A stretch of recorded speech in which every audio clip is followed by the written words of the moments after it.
Oh, gotta get messy a little bit. I'm not a drywall guy, but this is some DIY stuff, guys.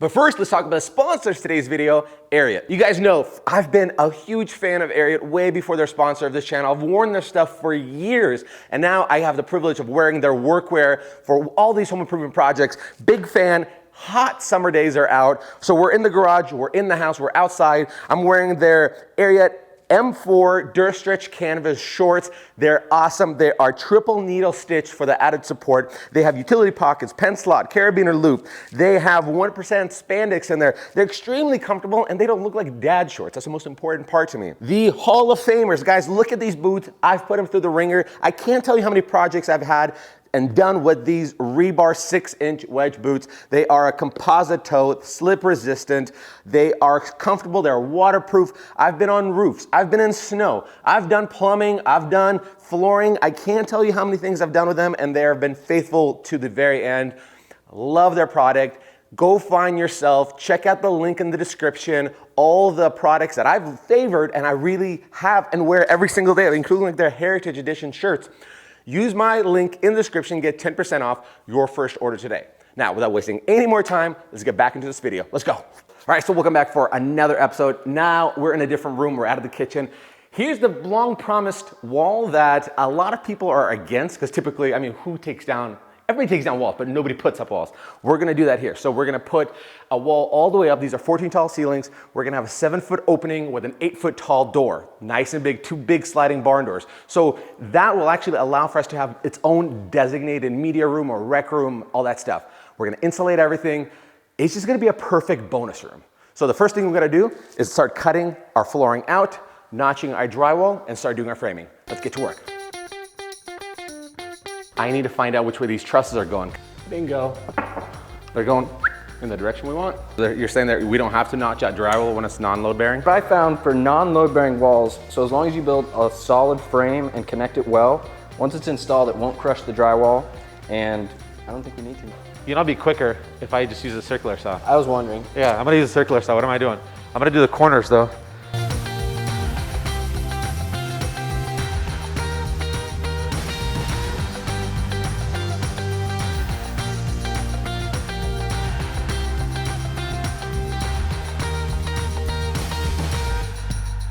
You guys remember I mentioned that we have radiant flooring, so water lines that are heated running through the concrete. I'm using a thermal imaging scanner. I'm not seeing any fluctuation of color here in terms of heat, so I think we should be good to go. We're gonna start doing the top plates first, 2x4 by 16 feet. We're gonna secure it in place, and then we're gonna double up for another layer. That's typically the order of operation. Usually it's for dispersant of weight, and then we'll start making uprights and our bottom plate. Okay, so we're gonna secure this bottom plate to the concrete. If you're working on subfloor, you just drag or drop a bunch of nails in or screws. Now, pressure treated in case moisture, something happens with it. We're gonna use these concrete anchors, and these are 1.25 inch by Tapcon. They're 4 inches deep. Drive it all the way through, 16 on center, like studs, and then put them in place, and the second will be ready for the uprights.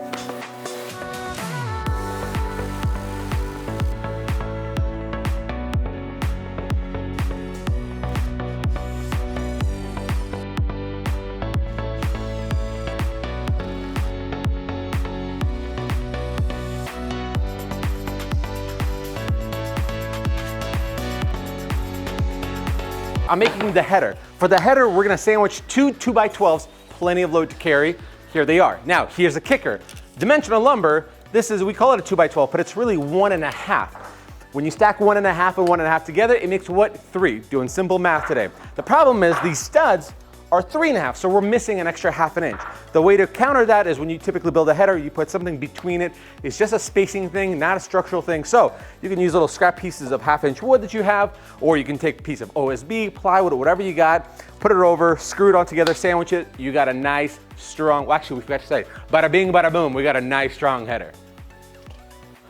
All right, so you guys heard me throwing out all this terminology. Let's talk a little bit of framing terminology. Okay, so these are studs. Everybody knows that. That is their base plate, that is the top plate on top. Now, the outermost of whatever door or opening will be called the king stud, okay? After that is the jack stud. Why? Because it's holding the header on top of it, which leads me to the next one.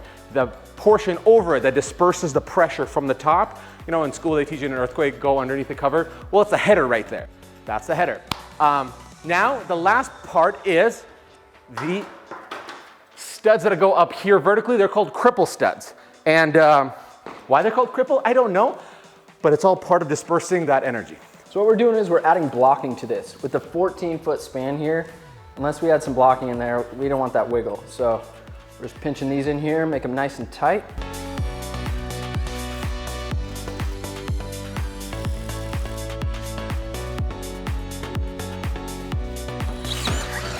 All right, obviously we have it overhanging. Here's a quick and easy way, clean, not to mention, how to cut drywall.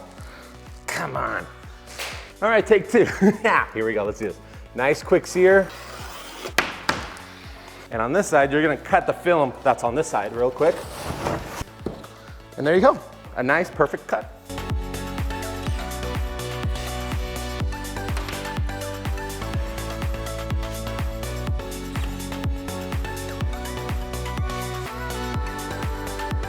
So one of the things Tyler taught us here is making sure that we have a seam that doesn't line up in the middle of this doorway or at the beginning of the doorway. Why? Because when the doors are open and closed, that creates a flexing point and drywall could break. So what he's recommending is extending the sheet across it, which makes total sense, making sure that we don't have a funky doorway cracking all the time.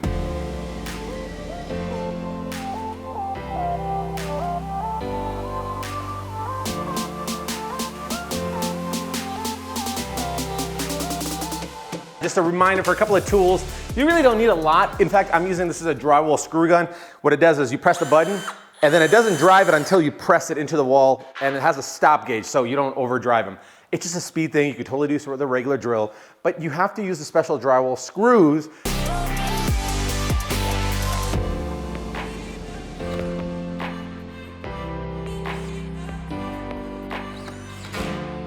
This is Thermofiber Fire and Sound Guard. What's cool about it is it's fire resistant up to 2,000 degrees. That's nice, but we don't need it for that. Excellent sound performance. That's exactly what we need it for. And it's 70% recycled content, so why not be a little green. The cool thing about this also is it's mineral wool, so we don't have to deal with any kind of fiberglass junk.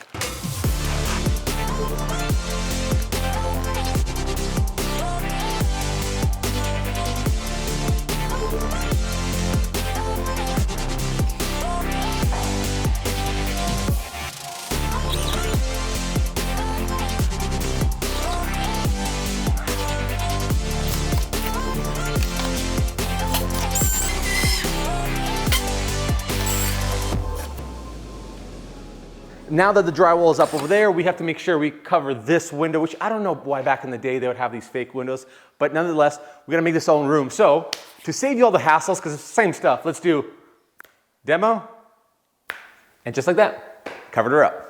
Okay, so the inside of this doorway is one thing we need to address right now, because in our situation, we're gonna have sliding barn doors. This is gonna get finished off with the same bullnose rounded edges that the rest of the house has. In order for us to install these bullnose edges, we need to first put a piece of drywall in here, leave this gap here, and allow us for us to attach.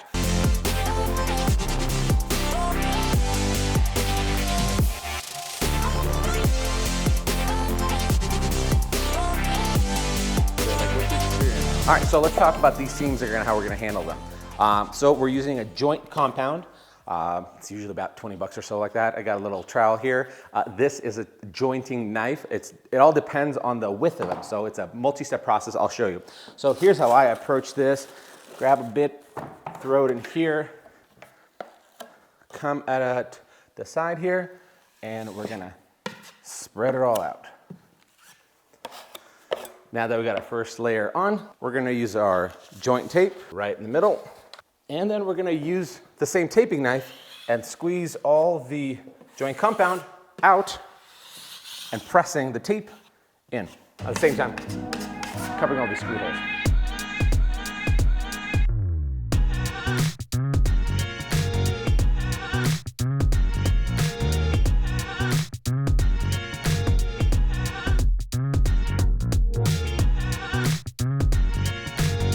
same exact tape that you're using has a little, not perforated, but a little crease down the middle. It makes it perfectly easy for you to create a corner. Once you bend it in place, slap some joint compound on the side, push it in, and then use the same tape knife to squeeze it all out.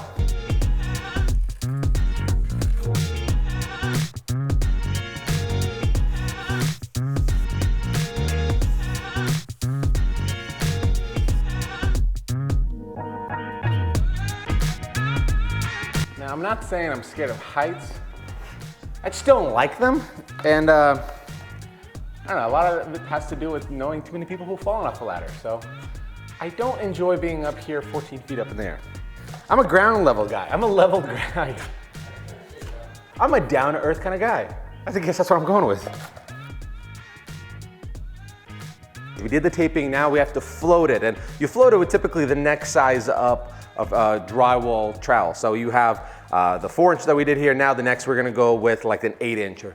And then we'll spread it, making this hump less noticeable, less aggressive. But before we get there, we have to sand this down. And you can get a sander out and have a bunch of dust here, or here's a trick I learned. It's called wet sanding. So you just get a sponge, or I think it's called sponge sanding. I think that's what it is, sponge sanding.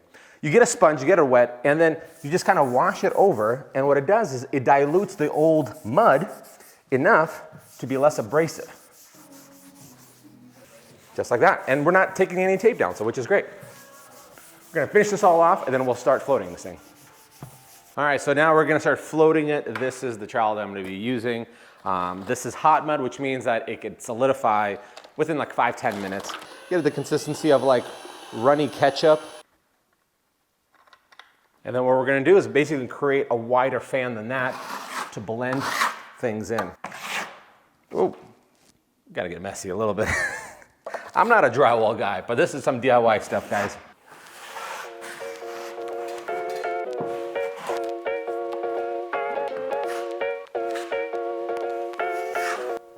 Look at this, 10 minutes, it's already getting hard. Like, that's gross. No, this is getting hard, not.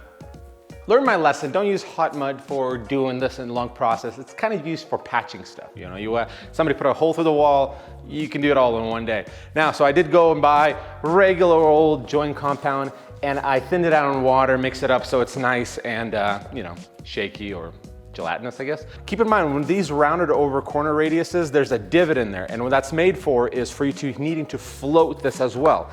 So here's what I'll show you. You'll throw some in here and then blend it in with the rest of the wall.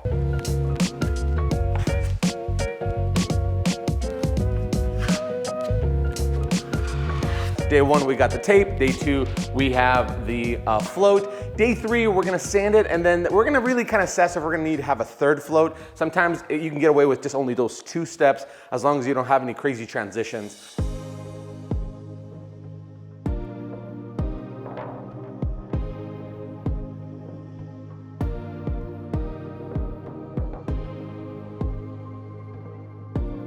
So if you're gonna max out your vacuum hose, you gotta improvise how to get more vacuum hose.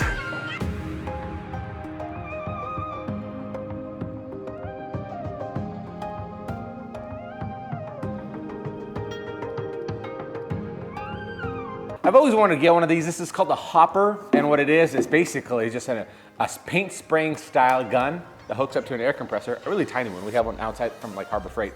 And you just put your mud in here, thin it out of course, connect it, and then when you spray, you're essentially, this thing splatters it out, creating an orange peel texture. So hopefully we can get that done fast.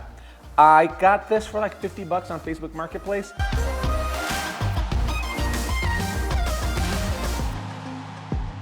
First time ever using a hopper, laying down like a dream, minimum adjustments. If you have an opportunity to do a big space, get a hopper, you'll love it.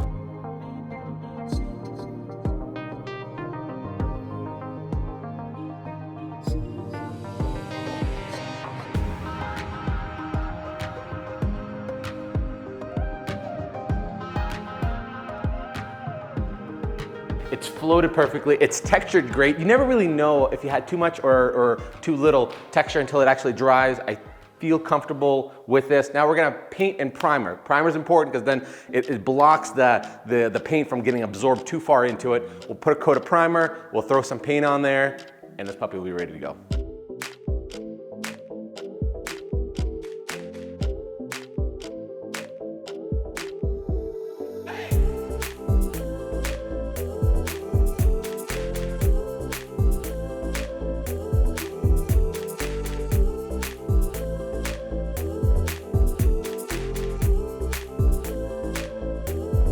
Primer's down, let us paint.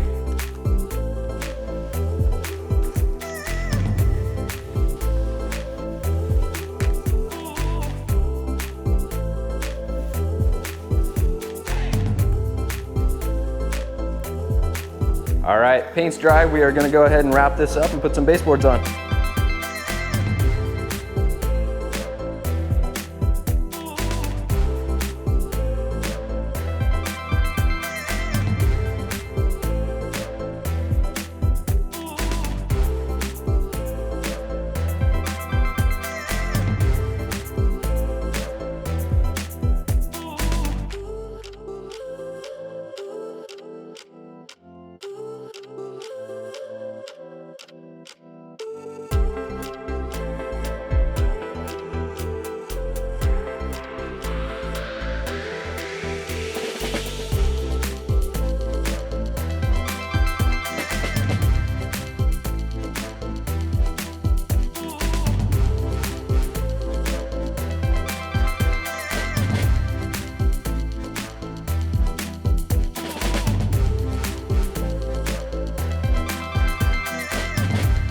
Hey, thanks so much for sticking around watching yet another one of my videos. It means the world to me. If you're brand new to the channel and you like videos like this or any other kind of home improvement project, make sure you hit the subscribe button and tap the notification bell that will be alerted every time we put a brand new video out. Make sure you stay tuned for the remainder of the Concrete Slab House Reno projects, where now that we put these walls up, we're gonna build ginormous 10-foot tall sliding barn doors. To date will be the biggest doors I've ever built. Connect with me on my social media channels. All the links, including the merch section, will be down in the description below. Grab yourself one of these cool merch like this, where it's, I'm not calling a guy, I am the guy. And grab yourself one of these hats, the Mr. Builder Courage and Sweat. Everything helps support this channel. Remember guys, we're not trained professionals. We're just not afraid to trial and fail. Courage and Sweat, that's our motto here. Tune in out this week. We'll see you guys on the next one. See ya, bye.